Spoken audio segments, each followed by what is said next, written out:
চুমুকে। সুপ্রিয় দর্শক, আজকে আমাদের মাঝে উপস্থিত রয়েছেন ডেপুটি মেয়র, ডাবলিন, রডডাউন ও সরকারি কর্মকর্তা, অর্থ মন্ত্রণালয়, আয়ারল্যান্ড থেকে কাজী মোস্তাক আহমেদ ইমন। শুভ সকাল, কেমন আছেন? শুভ সকাল, অনেক ভালো লাগছে আজকে আপনাদের মাঝে এখানে আসতে। জি, আমাদের অনেক ভালো লাগছে আপনাকে পেয়ে। শুরুতে একটু জানতে চাই যে আয়ারল্যান্ডের সাথে বাংলাদেশের সম্পর্ক এখন কেমন? ইউরোপে একমাত্র ইংলিশ স্পিকিং কান্ট্রি আয়ারল্যান্ড, যার সাথে বাংলাদেশের দ্বিপাক্ষিক সম্পর্ক বলতে গেলে নাই। নতুন একটা কনসুলার সার্ভিস চালু হয়েছে। আমাদের এই সম্পর্ককে আরও উন্নত যাতে করা যায় এই নিয়ে আমি সহ বাংলাদেশ অ্যাসোসিয়েশন ওখানে আয়ারল্যান্ডের প্রেসিডেন্ট এবং অনেকেই কাজ করছে। যেহেতু একমাত্র ইউরোপের দেশ, হয়তো খুব শীঘ্রই আমাদের সাথে সম্পর্ক উন্নয়ন হবে। তার জন্য বাংলাদেশ সরকারের সদিচ্ছা থাকতে হবে। জি অবশ্যই, এবং সবসময় একটি দেশের সাথে আরেকটি দেশের সম্পর্কটা এবং সুসম্পর্কটা অনেক বেশি ভ্যারি করে দেশটি দুই দেশের জন্যই।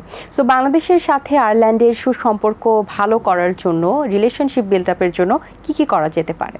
প্রথমে যেটা খুব প্রয়োজন, আমাদের ওখানে বাংলাদেশি বলতে খুব বেশি যে তা না, তবে দেশটা ছোট কিন্তু দেশটা অনেক শক্তিশালী একটি দেশ। এবং ইউরোপে যদি আয়ারল্যান্ডকে ইউজ করা যায় তাহলে ইউরোপের অন্যান্য দেশে খুব ইজি অ্যাক্সেস নেওয়া যায়। এবং আয়ারল্যান্ডের সাথে ইউকের রিলেশনশিপ খুব ভালো, যে কোনো পণ্য নেওয়া আনা এগুলাতে আয়ারল্যান্ডের সাথে ইউকের কোনো সমস্যা নাই। যার ফলে বর্তমানে যে প্রেক্ষাপটে বাংলাদেশের কোনো পণ্য বা বাংলাদেশে কোনো কিছু করতে হলে দেখা যাচ্ছে মার্কেটটা খুব UK dependent, but due to Brexit এখন এটা সংকুচিত হয়ে গেছে। তা বাংলাদেশ যেটা করতে পারে, আমাদের যেটা শুরু হয়েছে কনসুলার সার্ভিস, সবচেয়ে ইম্পর্টেন্ট যেটা হবে একটা অ্যাম্বাসি থাকলে সবচেয়ে ভালো হয়। সেটা যে কোনো একটা দেশ প্রথম ইন্সপিরেশন নিতে পারে।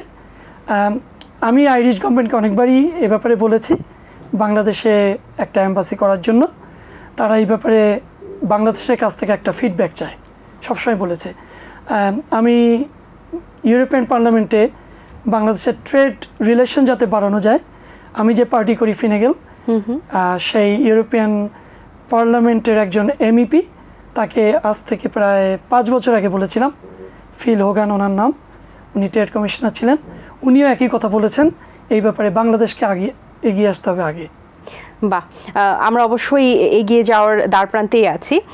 আরেকটি বিষয় যেটি, যেহেতু আপনি অনেক দিন ধরে আয়ারল্যান্ডে আছেন, সবচেয়ে আপনি বলছিলেন যে অলরেডি এটি খুব শক্তিশালী একটি দেশ, ছোট হওয়া সত্ত্বেও এই যে শক্তিশালীর দিক দিয়ে আপনার কাছে আয়ারল্যান্ডের সবচেয়ে কোন দিকটি বেশি টেনেছে বা কোন দিকটি খুবই অন্যরকম লেগেছে বা অন্যান্য কান্ট্রি থেকে সেটা ডিফারেন্ট পজিটিভলি? আমি আসলে পৃথিবীর অনেকগুলো দেশে ঘুরেছি। আমি ইনফ্যাক্ট এর আগে অস্ট্রেলিয়াতেও ছিলাম। আয়ারল্যান্ডে যাওয়া আমার MBA করার উদ্দেশ্যে। পরবর্তীতে আমি ওখানে অনেক জায়গাতেই জব করেছি, টেলিকমিউনিকেশন, মাল্টিন্যাশনাল, ব্যাংক, চ্যারিটি। পরে আমি রাজনীতিবিদ হয়েছি এবং সরকারি চাকরি করি, যেটা আপনি আগেই বললেন। যে জিনিসটি আয়ারল্যান্ডে আমার সবচেয়ে বেশি আকর্ষিত করেছে সেটা হচ্ছে দেশটি অসম্ভব সুন্দর। এবং দ্বিতীয় যে জিনিসটা আমাকে সবচেয়ে বেশি, এবং বলতে গেলে সৌন্দর্যটা একটা আছেই দেশের, এবং শান্তিপূর্ণ দেশ। আয়ারল্যান্ড একটা অসম্ভব ডেমোক্রেটিক কান্ট্রি। ডেমোক্রেসির ভ্যালুটা অসম্ভব। আয়ারল্যান্ড বোধহয় পৃথিবীর 3টা দেশের মধ্যে একটি অন্যতম শক্তিশালী দেশ ইন রেসপেক্ট অফ ডেমোক্রেসি। এবং কোনো মানুষের ভোটই ওখানে ফেলনা না। যখন আমাদের নির্বাচন হয়, একজন ব্যক্তি সে 15 জন প্রার্থী থাকলে 15 জনকেই ভোট দেয় এবং তার এই 15টা ভোটই কাউন্ট হয়, একটা ভোটও ফেলে না। এটা পৃথিবীর আয়ারল্যান্ড, মাল্টা এবং আরও একটি দেশে আছে, আর কোথাও নাই এরকম শক্তিশালী ডেমোক্রেটিক কান্ট্রি। এই দেশে থাকতে পারাটা এবং আমার বর্তমান প্রজন্ম, আমার বাচ্চারা থাকছে, এটা আমার কাছে খুব ভালো লাগে। জি অবশ্যই। সেই সাথে আপনি আয়ারল্যান্ডে ডেপুটি মেয়র হিসেবে দায়িত্ব পালন করছেন, যেটি আমাদের বাংলাদেশের জন্য অনেক গর্বের বিষয়। আপনি বাংলাদেশকে রিপ্রেজেন্ট করছেন সেখানে আপনার জায়গা থেকে। সো ডেপুটি মেয়রের কাজগুলো কি কি এবং আপনি কিভাবে পরিচালিত করছেন? এটা আমার দ্বিতীয় টার্ম অ্যাজ এ কাউন্সিলর। আর ওখানের সিস্টেমটা আমাদের বিশেষত ডাবলিনের 4টা কাউন্সিল। জি, এই ডাবলিনের কাউন্সিলটা সাধারণত পুরো পার্লামেন্টের মতো পরিচালিত হয়। আচ্ছা, আমাদের মিনি পার্লামেন্ট আছে। আমাদের পার্লামেন্টে বা আমাদের কাউন্টিতে আমরা কিছু করতে চাইলে এক্স্যাক্টলি যেভাবে আপনার পার্লামেন্টে একটা ডিবেট হয়, আমাদেরকে মোশন দিতে হয় এবং ডিবেট পরিচালিত হয়। আমি এবছর জুনে নির্বাচিত হই ডেপুটি মেয়র। আমি আসলে মেয়র হতেও চাইনি, কারণ মেয়র হলে আমাকে আমার চাকরি ছেড়ে দিতে হবে। কারণ রাজনীতি একটা আলাদা temporary sector, it's not permanent. So আমি ওই রিস্ক নিতে চাইনি। ডেপুটি মেয়র এবং মেয়র হচ্ছে একটা কাউন্টির প্রথম সিটিজেন। আমার এটা অনেক বড় গর্ব যে আমি বাংলাদেশি হিসাবে বিদেশের মতো একটা দেশ, আমি বাংলাদেশে আইরিশ, বাট বিদেশের মতো একটা দেশে একটা কাউন্টির প্রথম নাগরিক হিসাবে বাহ, চমৎকার একটি মানুষের কাছে সমাদৃত। আমি যে কোনো জায়গায় প্রধান অতিথি হিসাবে যাই। আমার কাজ যেটা, আমি আসলে ডেপুটি মেয়র। তা দেখা যাচ্ছে একটা কাউন্টিতে অনেক ইভেন্ট থাকে, একই সময় 2টা ইভেন্ট থাকে। দেখা যাচ্ছে মেয়র যেতে পারছে না, আমি সেখানে যাই। এছাড়া আমি ধরেন কোনো একটা কাজ করলাম বা আমার এলাকার কাজ হলে মেয়র তখন বলে এটা তোমার এলাকার কাজ, তুমি এটা প্রধান অতিথি হও, এটা করি। আর ডেপুটি মেয়র, মেয়র আমাদের পজিশন এক বলতে গেলে। আমি হচ্ছি ডেপুটি অফ দ্য মেয়র। মেয়রকে যেখানে ডাকে আমাকেও ডাকে। আমাদের কাউন্সিলকে আমরা দুজনেই রিপ্রেজেন্ট করি এবং আমরা দুজনেই পরামর্শ করে আগামীতে আমরা কি কি প্ল্যানিং করব, কি করব, সব কিছু একসাথে মিলে করি। আর আমি ডেপুটি মেয়র ছাড়াও আমি ওখানে ডাবলিন অ্যান্ড ডানলরি এডুকেশন বোর্ডের ইন্টারভিউ বোর্ডের চেয়ারম্যান। তার মানে যতগুলো সরকারি কলেজ আছে সেখানে সরকারি কলেজের প্রিন্সিপাল এবং অ্যাসিস্ট্যান্ট প্রিন্সিপাল, এই ইন্টারভিউ বোর্ড আমার হাত দিয়ে রিক্রুটমেন্ট হয়। I am the final decision maker. এটা অনেক গর্বের ব্যাপার অবশ্যই, কারণ যখন আমি একটা ইন্টারভিউ বোর্ডে যাই তখন সবাই দেখা যাচ্ছে নেটিভ আইরিশ বা সাদা, আমি একজন ব্রাউন বা কালো যেটাই বলেন হয়ে এই যে একটা ডিসিশন মেকিং দেই, এটা আমার মেয়র বা অন্যান্য সব কিছুর চেয়ে গর্ব অনেক বেশি লাগে। তখন মনে হয় আমি জীবনে সবই পেয়েছি, আর কিছু চাই না। ডেফিনেটলি, আসলে খুবই ভালো লাগছে আপনার সাথে কথা বলেও, বেশ দারুণ লেগেছে আমার। সো আরেকটি বিষয় একটু আপনার কাছে জানতে চাই যে এত জীবনের এতটা অ্যাচিভমেন্ট এবং আপনি এখনও বাংলাদেশকে রিপ্রেজেন্ট করছেন, আপনার জায়গা থেকে আপনি অনেক বেশি সম্মানিত, সব জায়গা থেকে একদম খুব মানে সাকসেসের যে বিষয়টি আমাদের জীবনে থাকে সেটি আপনি অলরেডি উপলব্ধি করছেন এবং পার করছেন। কিন্তু আপনার জীবনে যখন আপনি শুরু করেছিলেন, শুরুটা কিভাবে হয়েছিল এবং জীবনের এত দূর পর্যন্ত যাওয়ার যে গোলটি আপনি সেট করেছিলেন যে আমি এত দূর যেতে চাই বা আমার এটি গোল বা আমি এত দূর পর্যন্ত গিয়ে গর্বিত করব দেশকে, এই যে একটা গোল সেট করা বা জীবনের জার্নিটা, এটি কেমন ছিল? আমি আসলে যে পারিবারিক পরিমণ্ডলে বড় হয়েছি, সবাই আসলে খুব এডুকেশনের দিকে বাট আমার বাবা ছিলেন খুব সমাজকর্মী হিসেবে পরিচিত। উনি বাংলাদেশ আইনজীবী সমিতির ভাইস প্রেসিডেন্ট ছিলেন, মারা গিয়েছেন। উনি একটি স্কুল করেছেন, মাদ্রাসা করেছেন। আমাদের একটা এতিমখানা আছে, 120 জন এতিম থাকে, যেটা আমরা পারিবারিকভাবে পরিচালনা করি।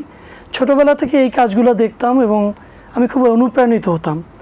আমি ঝিনাইদহ ক্যাডেট কলেজে পড়াশোনা করেছি, ওখান থেকে স্ট্যান্ড করা ছেলে। আমি দেশ ছেড়েছি বহুত আগে। দেশকে আমি ভালোবাসি।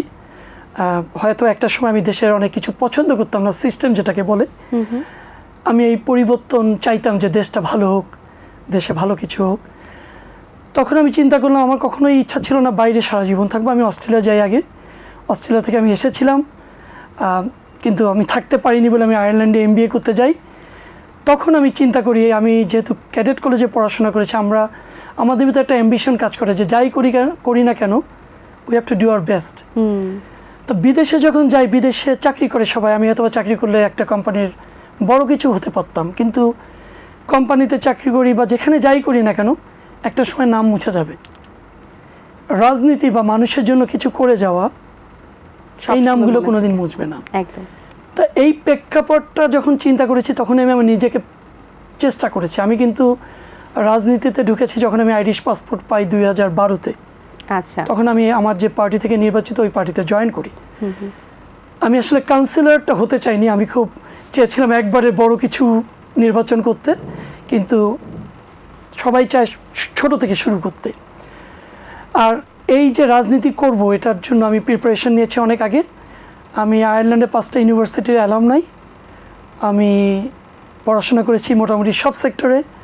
আমার 2টা ব্যাচেলার, 2টা মাস্টার্স। আমি গত 2 বছর আগেও ইউরোপিয়ান ল পাবলিক পলিসিতে DCU থেকে পোস্ট গ্র্যাজুয়েট ডিপ্লোমা করেছি, because I am a politician. আর আমাদের কাজ যেহেতু পলিসি মেকিং, তো এটার জন্য আমি অনেক আগে থেকে নিজেকে গড়েছি, যার কারণে আমি কিন্তু কর্পোরেট জব ছেড়ে চ্যারিটি অর্গানাইজেশনে জব করেছি, প্রজেক্ট ম্যানেজার ছিলাম। ওখানে যখন কাজ করতাম তখন আমি অনেক ইস্যু নিয়ে কাজ করেছি, যার ভিতরে একটা ছিল হোমলেসনেস।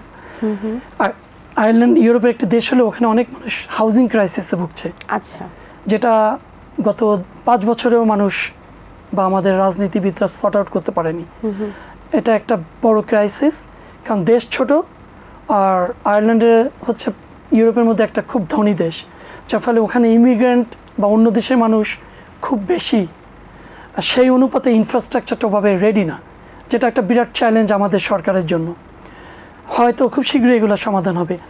তো এই জন্য আমি নিজেকে প্রিপারেশন করেছি, বললাম যে আমি সব জায়গায় পড়াশোনা করেছি, সব ধরনের চাকরি করেছি, আমি কিন্তু কাউন্সিলে সব ধরনের কথা বলতে পারি, যে কোনো টপিক নিয়ে কিছু হলে I can speak on it. এটা ছিল অ্যাডভান্টেজ আমার নিজেকে গড়ে তোলার। আর আমি একটা সাদা অধ্যুষিত এলাকায় থাকি, আমার ওখানে খুব কম বাঙালি থাকেন, আর আমার কখনো ইচ্ছা ছিল না রাজনীতি করা বাঙালি নিয়ে।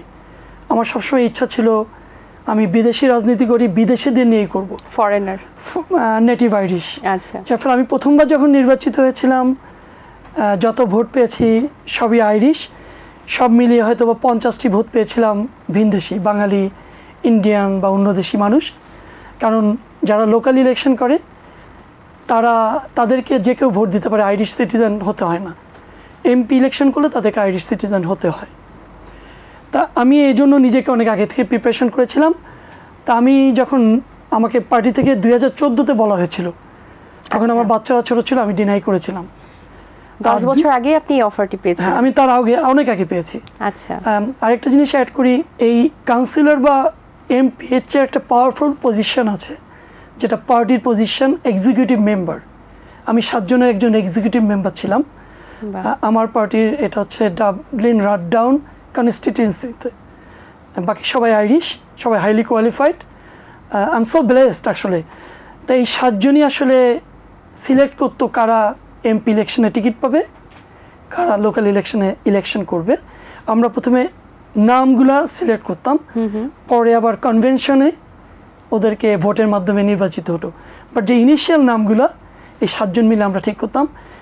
Until I become a councillor আমি ওই পজিশনে ছিলাম। ইট ওয়াজ আ ভেরি অনারেবল পজিশন।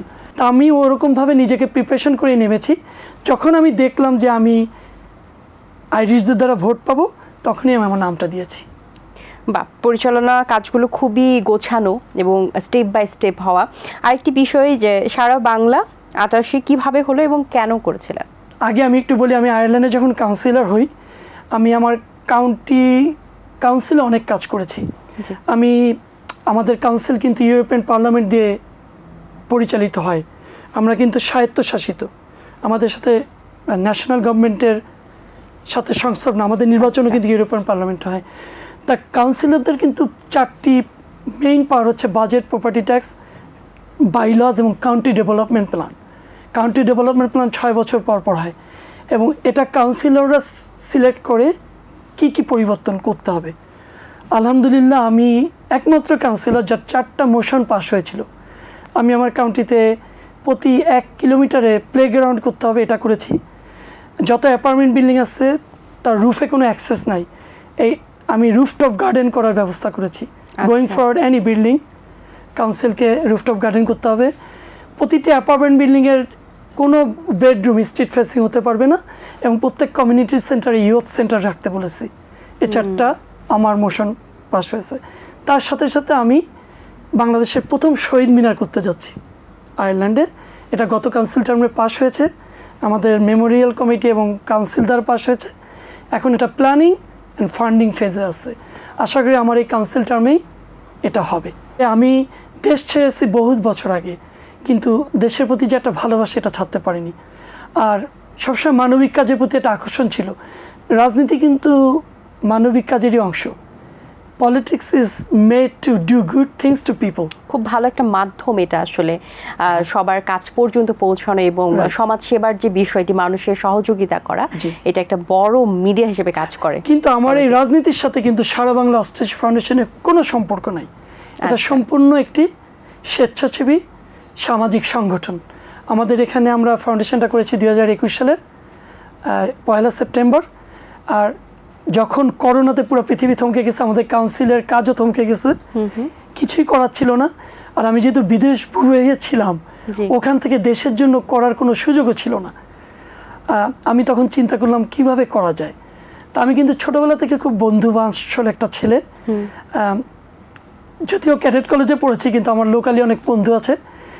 তা আমি চিন্তা করলাম বন্ধুদের দিয়ে অনেক অসাধ্য সাধন করা যায়। এই জন্য প্রথমে একটা গ্রুপ করলাম, সারা বাংলা অষ্টাশি গ্রুপ। তো ওই গ্রুপটা করার পরে দেখলাম যে আমার উদ্দেশ্য ছিল ভালো কিছু কাজ করা, মানুষকে সাহায্য করা। প্রথমে চিন্তা ছিল দেশের মানুষকে করব, কিন্তু যখন গ্রুপটা করলাম সবাই চাইলো যে বন্ধুদের সাহায্য করি। তা আমি ওদেরকে বললাম যে আমি বন্ধুদের সাথে সাথে সমাজেরও সেবা করব।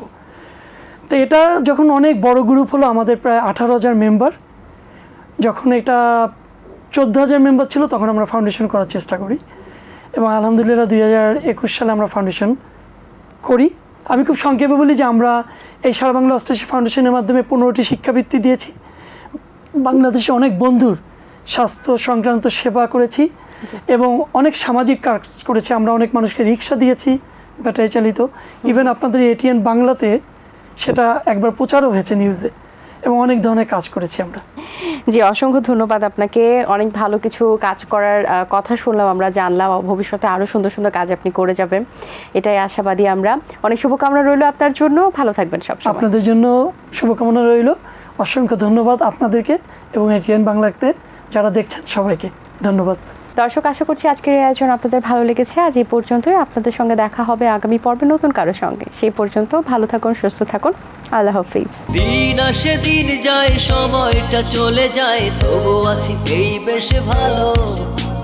জীবনটা রঙময়, যেভাবেই হওয়া চাই, নয় কভু সাদা কালো। এই আশাতে স্বপ্ন ভাসে, সুখ হাসে চোখে মুখে, চায়ের চুমুকে।